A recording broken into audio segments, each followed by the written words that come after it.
Jharkhand film industry में काम करने वाले डायरेक्टर प्रकाश अपनी कार से पुलिस स्टेशन पहुंचे। हाथ में एक 3 साल की बच्ची थी। उतरते ही उन्होंने पास खड़े पुलिस वालों से कहा कि मेरी कार की डिक्की में लाश है। कार खोली गई तो वाकई डिक्की में लाश थी। वो लाश थी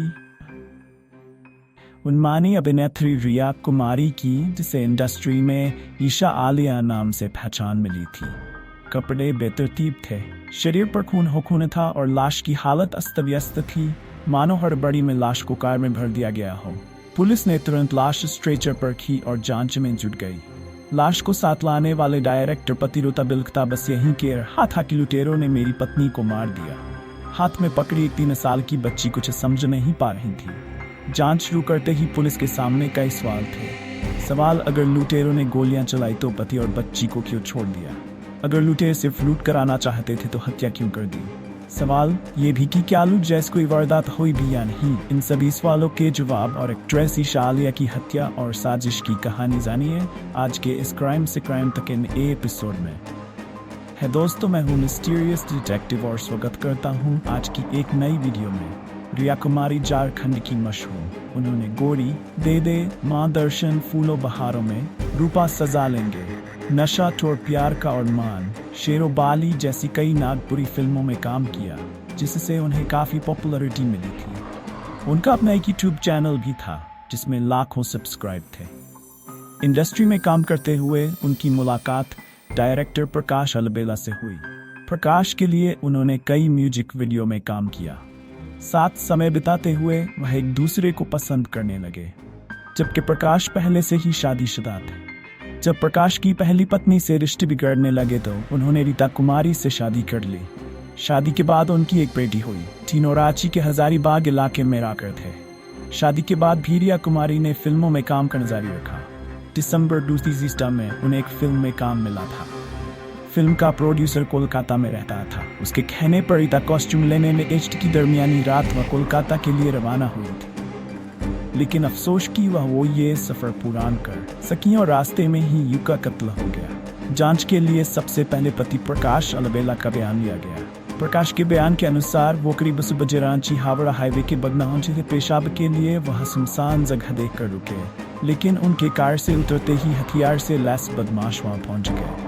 उन लुटेरों ने सबसे पहले प्रकाश का पर्स छीना और फिर कार में लूट करने लगे। ईशा भी इस दौरान कार से उतरी हुई थी, जबकि साल की बच्ची प्रकाश की गोद में थी। जब ईशा ने लुटेरों का विरोध किया तो इन लोगों ने ईशा पर गोलियां चला दी। ईशा को गिरते देख प्रकाश ने शोर मचाया तो लुटेरे भागे। खून काफी बह था। आसपास मदद के लिए कोई नहीं था तो प्रकाश ईशा आलिया को अपनी कार से लेकर 50 किलोमीटर दूर गए। जहां मिले कुछ स्थानीय लोगों से उन्होंने मदद मांगी। स्थानीय लोग उन्हें नजदीकी अस्पताल लेकर पहुंचे। साथ ही पुलिस को भी सूचना दे दी गई। उलबेरिया अस्पताल में ईशा आलिया को मृत घोषित कर दिया गया। प्रकाश के बयान के अनुसार सबसे पहले क्राइम सीन, प्रकाश अपनी 3 साल की बच्ची को गोद में रोते हुए पुल को क्राइम सीन तक ले गए। उन्होंने हत्यारों के आने और भागने की दिशा बताई। पुलिस ने देखा कि सीन के करीब एक ही फैक्ट्री है जिसमें CCTV कैमरा लगा है। जब कैमरा खंगाला गया तो चौंकाने वाली बात यह रही कि प्रकाश के बयान के अनुसार वहां कोई भी हलचल नहीं थी। वक्त के अनुसार न वहां कोई आया था और न कोई वहां से भागते देखा गया था। फॉरेंसिक टीम ने जब क्राइम सीन की बारीकी जांच की तो उसे वहां कोई भी बुलेट फ्रंटियल नहीं मिले, जो आमतौर पर गोली चलाने के बाद बुलेट से गिरता है। साथ ही वहां कोई खून के निशान भी नहीं थे, जबकि प्रकाश के बयान के अनुसार गोली लगाते ही ईशा जमीन पर गिर गई थी। जांच की अगली कड़ी थी वो कार जिसमें प्रकाश ईशा काश हो गए। कार की हालत बहुत खराब थी। सीट खून से भरी हुई थी, जिससे उनके कार के चीथड़े सीट से चिपके हुए थे। फॉरेंसिक टीम को कार के अंदर से बुलेट का फ्रंटल भी मिला। घटना से मिले सबूत और प्रकाश के बयान तालमेल में नहीं खा रहे थे, जिससे पुलिस को प्रकाश पर शक होता है। पोस्टमार्टम कर रही डॉक्टर की टीम से मिली रिपोर्ट भी प्रकाश के बयान को झूठा साबित कर रही थी।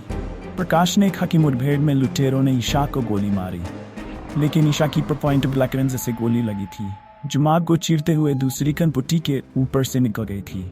मारपीट के दौरान ऐसा होना मुमकिन नहीं था। ऐसा तभी मुमकिन था जब कंट्रोल सिचुएशन में गोली चलाई जाए। डॉक्टर ने दावा किया कि आलिया को जिस समय गोली लगी वो US समय वो सो रही थी।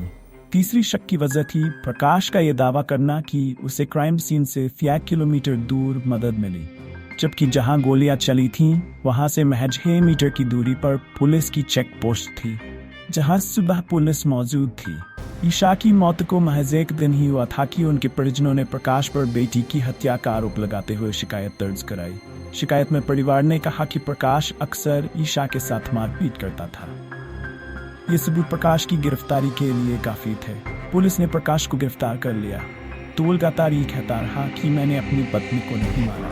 कई बार एक ही बात दोहराने के बाद पुलिस की सख्ती के आगे वह टूट जाता है और उसने अपना गुनाह कबूल कर लेता है। प्रकाश के इकबाल जुर्म के हाइस खर निकलने से पहले ही वो ईशा के हत्या की साजिश रच चुका था।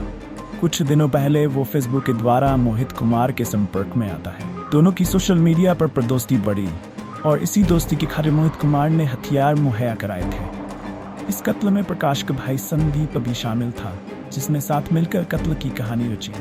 महज जब घंटा के अंदर पुलिस ने इस घटना के जुड़े तीनों लोगों को गिरफ्तार कर लिया था। जब पुलिस ने इस वारदात की वजह प्रकाश से पूछा तो वह बताता है कि दसवीं से शादी करने के पहले ही प्रकाश एक दूसरी महिला से शादी कर चुका था, जिससे उसे 2 बच्चे भी थे। इस बात की जानकारी ईशा को नहीं थी। जब ईशा को इस बात की जानकारी हुई तो घर में बहुत हंगामा हुआ। दोनों का इस बात पर अक्सर झगड़ा होता था और की बार बात मारपीट तक आ जाती है। झगड़ा इतना बड़ा कि रांची के हजारीबाग में पंचायत भी बैठी। पांचों के फैसले के अनुसार प्रकाश को दोनों पत्नियों को बराबर हक देना था। हालांकि ईशा इसके खिलाफ थी। वो अक्सर प्रकाश को पहले पत्नी से मिलने से रोकती थी, जो झगड़े की वजह बन चुकी थी। वहीं दूसरी तरफ प्रकाश को ईशा के मॉडल होने और खुले मिजाज की होने से एतराज था। वह अक्सर उसे लोगों से मिलने, पार्टी करने से रोकता था। इन सारे विवादों के बीच फिल्म में लगाए गए पैसे डूबने से प्रकाश अलबे लाख के कर्ज में चला गया। प्रकाश का कर्ज बढ़ गया था, लेकिन ईशा लाखों होने बावजूद उसकी मदद ही कर रही थी। ईशा के नाम पर इंश्योरेंस भी थे। सारे विवादों से एक बार में ही निपटने के लिए प्रकाश अलबेला ने ईशा के कत्ल करने की साजिश रची। पहले उसने हथियार जुटाया, फिर कोलकाता ले जाने के बहाने उसकी हत्या कर दी। चंद घंटों में ही एक्ट्रेस ईशा आलिया हत्याकांड का खुलासा हो गया, लेकिन दूसरी तरफ उनके अंतिम संस्कार को लेकर विवाद हो गया। पोस्टमार्टम के बाद शव उनके परिवार वालों को सौंपा गया। तब परिवार उनका शव अपने पैतृक गांव चौपारण ला गया। हालांकि गांव वालों ने दूसरी जाति में शादी करने के विरोध में उनके अंतिम संस्कार की इजाजत नहीं दी। कई विवादों के बाद उनका शव हजारीबाग लाया गया, जहां उन्हें अंतिम विदाई दी गई। तो दोस्तों, ये कहानी ईशा आलिया और प्रिया कुमारी की। आपको ये वीडियो कैसे होगी हमारे साथ शेयर और साथ ही घंटा जरूर दबाएं। धन्यवाद।